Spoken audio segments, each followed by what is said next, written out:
Call call call करेगी। उनका stop loss कहाँ कहाँ कहाँ होगा, यहाँ यहाँ और कोई स्विंग होगा तो वहां। अभी तो दो ही स्विंग दिख रहे हैं तो इन्हीं दो को आप कंसीडर करो। ऐसे ही अपसाइड में देखो, यहाँ यहाँ, खत्म। इन लाइनों को ड्रॉ करने के लिए परेशान नहीं होना। देखो मैं ड्रॉ भी करके दिखा देता हूँ, कभी आपको लग रहा हो। आपको कोशिश करनी है, जो मैंने इसमें लिख भी रखा है, आपको कोशिश करनी है, ट्राई टू फाइंड 2 पॉइंट्स ऊपर एंड 2 पॉइंट्स नीचे। दो ऊपर ढूंढो पॉइंट, 2 पॉइंट नीचे ढूंढो, ज्यादा अच्छा रहेगा आपके लिए, खत्म। इससे ज्यादा दिमाग मारने की जरूरत नहीं है, लेकिन दो दो पॉइंट मिनिमम हो। पहला पॉइंट ये रहा, दूसरा पॉइंट ये रहा, ऐसे नीचे का एक पॉइंट ये रहा, दूसरा पॉइंट ये रहा। थोड़ा ऊपर नीचे हो, फर्क नहीं पड़ता, क्योंकि जब क्लोजिंग मिलेगी तो ठीक ठाक मिलेगी, पहचान में आ जाएगी। बाकी कैंडल से बड़ी होगी क्लोजिंग थोड़ी सी, ठीक है। अब देखते हैं।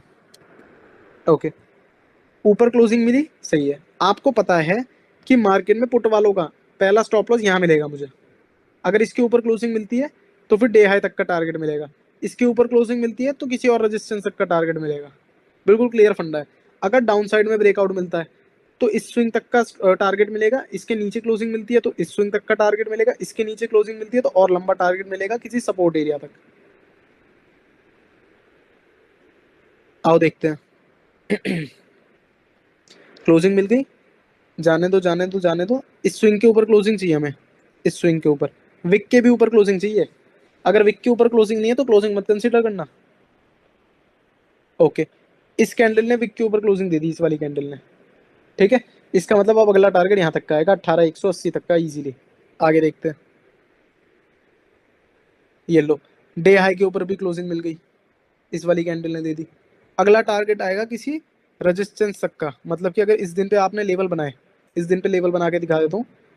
Day high, day low and टप्पे जो आपके होते हैं, आप मार्क करते हो टप्पे इस तरीके से।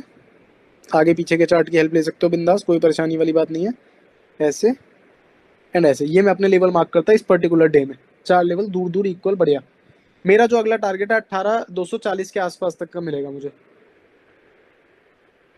ओके, अब देखते हैं यहाँ से, स्टार्टिंग से शुरू करो। पहले स्विंग के ऊपर क्लोजिंग, रेजिस्टेंस पे थोड़ा सा फंसा।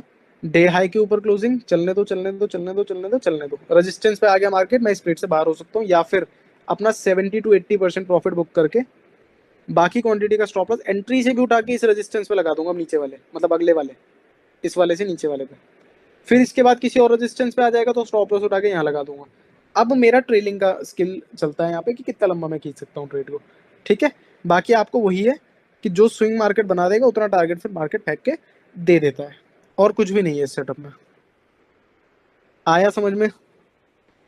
मजा आया, इंटरेस्टिंग लगा? ये एग्जांपल देखते हैं थोड़े से बैंक निफ्टी के अंदर भी, जो भी मैंने रिसेंटली ट्रेड्स करे हैं मैं वो भी आपको दिखा देता हूँ।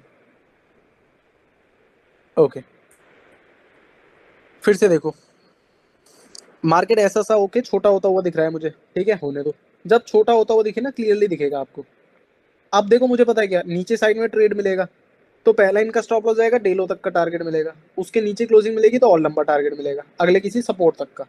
ऊपर क्लोजिंग मिलेगी, इसके ऊपर क्लोजिंग मिलेगी तो डे हाई तक का मिलेगा, इसके ऊपर क्लोजिंग मिलेगी तो किसी रेजिस्टेंस तक मिलेगा, 4,480 तक मिलेगा टारगेट, ठीक है। इस वाले का डे हाई जो है।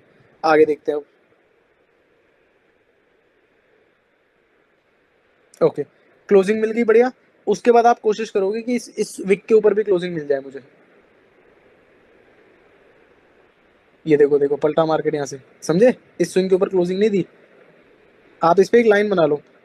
क्लोजिंग मिल गई तो होल्ड करो, नहीं मिली तो आप एंट्री पे ऐसे ले सकते हो। ओके, मिली हुई है क्लोजिंग, ये रही, ये रही क्लोजिंग। अगर मैं जूम करके दिखाऊं तब आपको दिखेगा कि मिली हुई है। ये क्लोजिंग मिली हुई है ऊपर आपको, तो आपको होल्ड करना है, फिर निकलना नहीं है। जो आपने स्टॉप लॉस लगा रखा है, अभी स्टॉप लॉस भी बताऊंगा, आप उसका होल्ड करो, कोई दिक्कत नहीं। क्लोजिंग मिली हुई है मतलब यहाँ तक का टारगेट मिल सकता है, यहाँ तक का, चलने दो। ओके, यहाँ तक का टारगेट आ गया। इसके ऊपर क्लोजिंग मिल गई, अगले डे हाई तक का टारगेट आ सकता है। अब अगला, अगले डे हाई तक का टारगेट आ गया, मौज लो, दिन खत्म, आपके ट्रेड खत्म। अब आपको इतना क्लियरली समझ में आ रहा होगा कि यार टारगेट प्लान करना तो बहुत ईजी है इस सेटअप में। बस क्लोजिंग क्लोजिंग लेते जाओ, मिलती जाए होल्ड करते जाओ, क्लोजिंग नहीं मिले छोड़ दो। बेसिकली ना, ये भी आप स्विंग ट्रेंड थ्योरी लगा रहे हो काइंड ऑफ। जो आपको मैं बड़ी पिक्चर समझा रहा था, छोटी पिक्चर है कि ऐसे ऐसी तो मिल रहा है, स्विंग के ऊपर क्लोजिंग मिलती जा रही है, आप बनाते जा रहे हो पोजीशन, होल्ड करे जा रहे हो। फिर दोनों चीजें कंबाइन होकर यूज हो रही हैं, आपके दिमाग में मैंने बिठा दी ये चीज। और देखो, लो एक और बहुत बढ़िया एग्जांपल दिख रहा है, ये देखो, ऐसे ऐसे ऐसे ऐसे छोटा होता जा रहा है, बहुत बढ़िया। ऊपर क्लोजिंग मिली, कितनी क्लियर क्लोजिंग दिख रही है आपको, आउट ही नहीं है इसमें तो, बिल्कुल क्लियर क्लोजिंग। इसके ऊपर क्लोजिंग दे तो मिल गई, इसके ऊपर क्लोजिंग दे तो मिल गई, अगले किसी रेजिस्टेंस तक का टारगेट इजीली मिलेगा, उसके ऊपर क्लोजिंग मिल जाएगी और ऊपर जाएगा मार्केट। अब बेसिकली मार्केट ट्रेंडिंग हो जाता है इसके बाद, और आपको कुछ नहीं करना, फिर जाने दो जितना जाए। मैं ये नहीं कहता कि आपको यहाँ तक बुक करना है, मैं बिल्कुल नहीं कहता। मैं तो ये कहता हूँ आप रेजिस्टेंस टू रेजिस्टेंस बुक करना सीखो, खत्म। स्टॉप लॉस छोटा करो, बढ़ाते जाओ, तो ऊपर ऊपर ऊपर ऊपर, समझे? एकदम सिंपल सेटअप है। अगर आप बार बार देखोगे, अब ये देखो, अब ये गंदा वाला सेटअप है, गंदे सेटअप का भी टारगेट है, बट मैं आपको समझाता हूँ गंदा क्यों है। गंदा इसलिए है कि अभी तक मैं आपको ऐसे कह रहा हूँ कि ऐसे ढूंढो, ऐसे, यहाँ पे क्या है, ऐसे ऐसे है मार्केट, ऐसे ऐसे ऐसे ऐसे ऐसे ऐसे, तो ये ट्राइंगल से ज्यादा इनसाइड कैंडल हो जाता है, समझ रहे हो बात को? तो इस कोर्स के अंदर इनसाइड कैंडल भी आएगी, वो जब अपनी लाइव मार्केट के अंदर क्लास होगी ना इनसाइड कैंडल, तब डिस्कस होगी। तो इनसाइड कैंडल से इसको लेना, इसको ट्राइंगल समझ के मत लेना, ठीक है?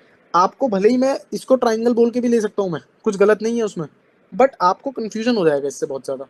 डबल कंफर्मेशन हो गया भाई, ट्राइंगल भी हो गया, इनसाइड कैंडल भी हो गई, लेकिन यहां से लेके इसके ऊपर क्लोजिंग मिलने तक मैं बहुत रिस्क में था, क्योंकि मार्केट यहाँ से पलट सकता था, इनसाइड कैंडल है तो नहीं मिलता क्लोजिंग ऊपर, मैं फंसा रह जाता ट्रेड के अंदर, समझ रहे हो? तो अगर मैंने एक रिस्की एंट्री यहाँ पे ली भी इस कैंडल की, तो जस्ट बिकॉज मुझे स्टॉप लॉस छोटा मिल रहा था इसलिए ली, वरना मैं नहीं लेता। रेंज के अंदर ट्रेड लेना बहुत खतरनाक हो जाता है ऐसे।